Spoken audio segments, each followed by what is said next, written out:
Hello, good evening, everyone. Hope everyone is having a wonderful evening and hope everyone had a wonderful day. Yesterday, for my morning message that I normally send out, I sent out something about Thomas Dorsey. And Thomas Dorsey was an African American singer, musician, composer.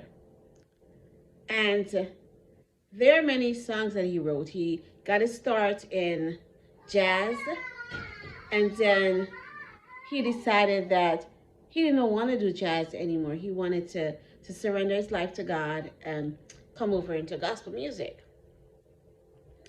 At the age of 32, while he was at a revival, he got a message that his wife who was in labor, I should say, died from childbirth. He left where he was and he went home. And when he got home, he was between emotions because he was sad that his wife had died, but he was happy that the child that his wife had given birth to was still alive. The baby looked healthy, the baby was fine, but later that night, the same day, the baby died. And he said that he buried the baby and his wife in the same casket. He said during this time he felt bad. He felt like God had, basically, God had done him injustice. God had done him something wrong. Like, God, what did I do for you to do this to me kind of attitude. And he was down and he was depressed. And he said, you know what? I'm leaving gospel and I'm going back to jazz. And he said one of his friends who's a professor at a school invited him to the school, and they took a tour of the school, and he brought him into the music rooms, and he sat in one of the rooms at the piano, and he started to play. He said he started to play a tune that he remembered from a song when he was a child growing up in church. He added to the tune. And he said he started to say, "Blessed Lord, take my hand." And his friend walked in at the same time and said, "Why don't you change it from Blessed Lord to Precious Lord?" And that's how Precious Lord, Take My Hand came about. It was in a moment of despair, of feeling so lost and feeling like he was abandoned by God and God had done him wrong. That's when that song came about. And if you listen to the words of the song, you can see that it's a cry for help. At one point he said, "I am weak, I am tired, I am worn." And he's crying out and he's reaching out to God and he's begging God. He's telling God how he feels and he's begging God to help him. I know some of us have similar situations. It might not be that we have lost a spouse or a baby.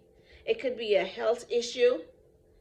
It could be a whole number of issues. Because I've been there where I felt like, God, I'm praying, but I don't feel like you're hearing me. I feel like you have abandoned me. I know everybody at some point have those feelings, feel that way. But all we need to do, like Thomas Dorsey, is to cry out to God. It might be with the same song, Precious Lord, or it might be in a different way, but we all have our unique ways of crying out to God, whether it's to kneel and pray, whether it's to sing a song or to repeat a scripture, whether it's just to praise him, or just sitting and talking to him. Because a lot of people think that talking to God is only, through praying and you kneel down and you close your eyes and you clasp your hands. No. You could talk to God just like how I'm talking to you. And as I said, there are many different ways to talk to God. Thomas Dorsey was not at a place where he knew that these things were going to happen to him. Just like you and I. So we don't know what's ever going to happen to us. But it's for us to cry out to God. And that cry out that we do to God is not just for us, it's for others. Because that song that Thomas Dorsey wrote, Precious Lord, take my hand, lead me on, let me stand, is still relevant and is still so powerful and so helpful today. Because I can say a song like that touches the heart and the soul. So whatever you're going through, cry out to God. And it may seem like he's going to take forever, but he's not. Jamaicans like to say, God's slow, but I'm sure. There's a song that says he's an on-time God. He may not come when you want him, but he'll be there right on time. I don't know what you're facing today. You don't know what I'm facing today. But I can definitely tell you that God hears, God cares, and understands. So just cry out to him. God bless.